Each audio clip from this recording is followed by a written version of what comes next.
aho President w'Uburundi Evariste Ndayishimiye kuri no wa kane azokwitabira inama igira gatandatu y'abakuru b'ibihugu n'amareta agize umuryango w'ubumwe bwa Afrika n'ubumwe bwa Buraya. Iyo nama izobera i Buruseli ku murwa mukuru w'Ububirigi, izohera ku munsi wa gatanu w'inondwi. Kuva yakaja ku butegetsi n'ubwa mbere President w'Uburundi Evariste Ndayishimiye azoba yitabira inama zikomeye zibereye ku mugabane wa Buraya. Nabwo bwa mbere Uburundi buzoba buserukiwe n'umukuru w'igihugu mu nama zo ku mugabane wa Buraya kuva mu kwezi kwa gatandatu ko mu 2014. Ubwa nyuma umupresident w'Uburundi yahonyoza ikirenge ku mugabane wa Buraya hari mu kwa gatandatu ko mu 2014 aho muhisi Pierre Nkurunziza yaja i Paris ku mugwa mukuru w'Ubufaransa. Amakuru hejuru y'Amerika dikesha isoko gizewe mu biro vy'umukuru w'igihugu c'u Burundi yemeza ko president w'Uburundi Evariste Ndayishimiye muri yo nama azoherekezwa n'abantu baba 25 barimwo abategetsi bo mu bushikiranganje bw'imigenderanire y'u Burundi n'ayandi makungu hamwe nabo mu biro vyiwe. Icuka ciza hagati y'umwe bwa Buraya n'u Burundi gisa nk'ikiriko kiranaguka. Umwe bwa Buraya weruka gufuta ibihano bwafatiye u Burundi bwemeza ko hari intambwe yatewe mu bisata bitandukanye. Abari mu mashira hamwe amwamwe aharanira agateka kazi na muntu bo y'amaraso kubabibona mu rwandiko rwashizwe ko umukono mu ndwi iheze n'amashira hamwe yigenga 17 arimo n'inani zikorera mu buhungiro. Abatwara izo nani nayo mashira hamwe yarwanditse bavuze ko bakiriye nabi cane ingingo y'umwe bwa Buraya, basigura ko agateka kazi na muntu mu Burundi kagihonyangwa, kugarukana amaboko ku Burundi kubgabo bakabona ko bishobora kuvyara ingaruka mbi. Twibutse ko imigenderanire y'u Burundi n'iyibihugu vya Buraya ahanini Ububirigi yatosekaye cane kuva mu 2015. Uburundi muribuka ko bwagirije kenshi Ububirigi kwivanga mu vyabwo no kuba bwarafashije mu guhakwa gutembagaza ubutegetsi bwa Petero Nkurunziza no gushigikira abahatswe kubutembagaza. Umuryango umwe bwa Buraya inyuma yaho warafatiye ibihano Burundi wagirije ku ncuro nyinshi guhonyanga agateka kazi na muntu. Uburundi nabwo butunganya imyerekano akatari gake bwiyamiriza ingingo z'umwe bwa Buraya n'abategetsi babwo vy'umwihariko bwiyama kenshi igihugu c'Ububirigi. Hagati aho isoko ry'ijuru ry'Amerika mu biro kwa President Ndayishimiye twaribajije niba hari amakuru yuko President w'u Burundi i Buruseli yobaza hahurira na mugenzi we w'u Rwanda Paul Kagame, naryo gishura ko atavyinshi abiziko.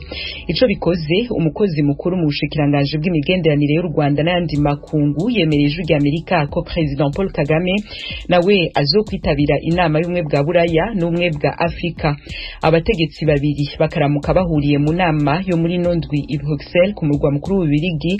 Azora ubwa mbere President w'u Rwanda Paul Kagame ahuye n'u Burundi imbona nkubone kubicuka hagati y'ivyo bihugu gitosekara inyuma ya kudeta yaburijwemwo mu 2015. Uburundi twibutse ko mu vyo buhora u Rwanda harimo ukugwegeka ko uruhara mu guhakwa gutembagaza ubutegetsi bwo muhisi Nkurunziza mu 2015 no guhindaro abahatse guhirika ubutegetsi barimwo n'abarwanyi. U Rwanda narwo kenshi muri kahise bwisavye Uburundi bubwagiriza agasomborotso no guha indaro abagambirije kugira nabi ico gihugu.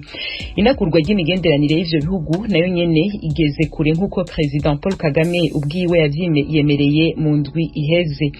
Harize imyaka 7 abakuru b'ibihugu b'u Rwanda no Burundi bahuye. Ubwa nyuma umuhisi Petero Nkurunziza yahuye imbona nkubone na Paul Kagame i Butare hari ku itariki ya 13 z'ukwezi kwa kane ko mu 2015 bavugana ku bibazo vy'umutekano w'akarere. Ico gihe hari hasigaye imisi mike ngo imyerekano yamiriza manda yindi ya Pierre Nkurunziza itangure.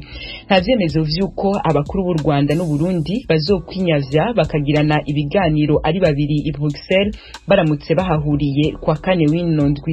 Ariko ikizwi nuko bakahahurira ari bwo bwa mbere mu President w'u Rwanda azobabonanye n'u Burundi amaso mu yandi inyuma y'imyaka 7. Mo President Evariste Ndayishimiye bitegekanijwe ko azohura nabo mu rugendo rwiwe rwa mbere ku mugabane wa Buraya harimo abategetsi b'Ububirigi na Buraya ijwi rya Amerika ritarashobora kumenya amazina yabo burundu hamwe n'abarundi baba mu Bubiligi atagihindutse bakaba bazohura na President Ndayishimiye kwa gatandatu igenekerezo rya 19 azoba ari kwa gatandatu rero winondwe. Kuno wa mbere itariki ya 15 kwezi kwa kabiri u Rwanda rurifatanya n'isi mu guhimbaza umunsi mpuzamakungu wahariwe kurwanya indwara y'igicuri, mu Kirundi ni indwara y'intandara. Abajejwe amagara y'abantu berekana ko abanyarwanda batari bake barimwo n'abayirwaye atavyinshi bazi kuri ino ndwara. Ibindi kuri no nkuru turabibaza mugenzi wacu Assumpta Kaboyi ari Kigali mu Rwanda. Abashinzwe ubuvuzi bw'indwara zo mu mutwe mu Rwanda bagaragaza ko indwara ifitwe n'abantu barenga 4%, ariko kugeza ubu abenshi bayirwara ntibayijyana kwa muganga.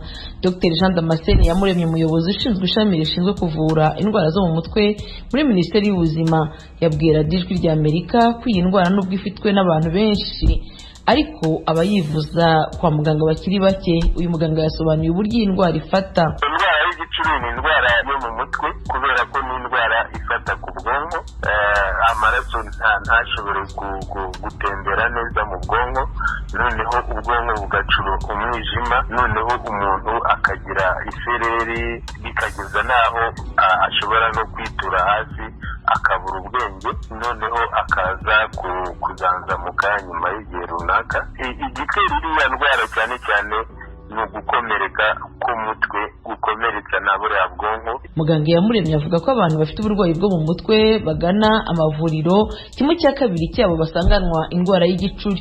Dr Iyamuremye agakomeza asobanura ko ikibabaje ari uko abarwayi b'igicuri batizera ubuvuzi bwo kwa muganga. Bayihuza n'imyuka mibi, noneho ugasanga ba bantu nta nubwo bizera ko ubuvuzi busanzwe bushobora kugira icyo bubamarira. Akaba ari nayo mpamvu benshi bayivuza bitinze, noneho bikanarusha no kuyivura. Turacyarwana no kuzamura imyumvire. Twashyizeho ingamba ku buryo mu myaka 5 abantu bose bafite ibibazo by'igicuri bazaba baramenye ko aho bashobora kwivuriza.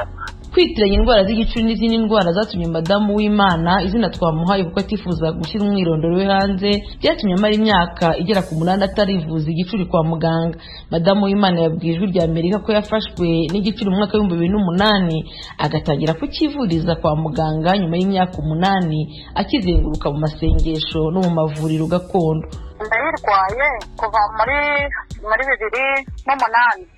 Ubwo burwayi nyine bwaramfashe nikubita hasi. Abanyarwanda bazi yuko indwara y'igicuri ari indwara y'abadayimoni, ari indwara y'ibisazi. Abantu bayirwaye iwabo hariyo za nyabingi, ni ibintu bya karande zo mu miryango.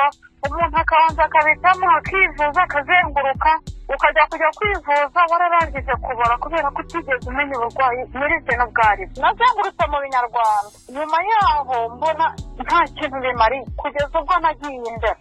Umuti ndayinywa, ubu maze imyaka 6 ntakishyura hasi. Madamu Uwimana asobanura ko ubujiji bwatumye atinda kwivuza iyi ndwara bituma atinda kuyikira.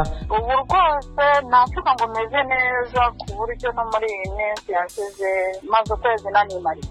Inama nagira umurwayi w'igicuri wafashwe n'igicuri, uwabona yituye hasi yimujyana ahandi, wikumva ko ari ibyo birozi, wikumva ko ari izo nyabingi, ibyo bitega n'ibindi, fata inzira ujyane umurwayi kwa muganga. Cyane ko iyo utinze kuvuza umurwayi w'igicuri kirakura kigakomera, noneho kukivura bikaba ikibazo. Ubu burwayi bw'igicuri bushyirwa mu bwoko bumwe n'uburwayi bwo mu mutwe. Bwana Claver Hagenimana, umuyobozi w'ishyirahamwe ry'abarwayi mu mutwe cyangwa se bagifite ubu burwayi, avuga ko hakiri inzira ndende ngo abarwayi b'igicuri babashe gufashwa. Bahabwa akato gakomeye cyane, ubwo niba ari umudamu ufite urugo ntabwo afatwa nk'umudamu, niba ari umunyeshuri uri ku ishuri afatwa nk'ikigoryi cy'imyuka mibi n'ibindi byose bashyiraho.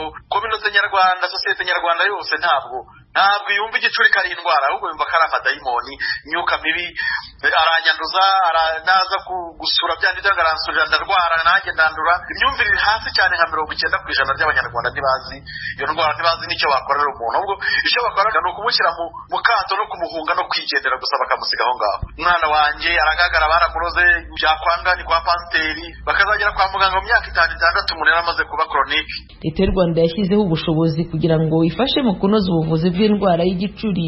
Abajyanama b'ubuzima barenga 55 mu gihugu hose bose bahuguwe mu gufasha indwara zo mu mutwe harimo n'igicuri. Kugeza ubu leta yamaze gushyira mu bitaro 12 mu gihugu hose ibyuma bibasha gupima mu mutwe bikaba byagaragaza ko umuntu afite uburwayi bw'igicuri. Nubwo abaganga bemeza ko indwara y'igicuri ivurwa igakira mu gihe uwayirwaye yivuje hakiri kare, abarwaye igicuri bemeza ko bagihura n'imbogamizi zirimo guhabwa akato, aho urwaye igicuri afatwa nk'umuntu uteye uko abandi batameze. Ubushakashatsi bwakozwe n'ikigo cy'igihugu gishinzwe ubuzima RBC mu mwaka wa 2018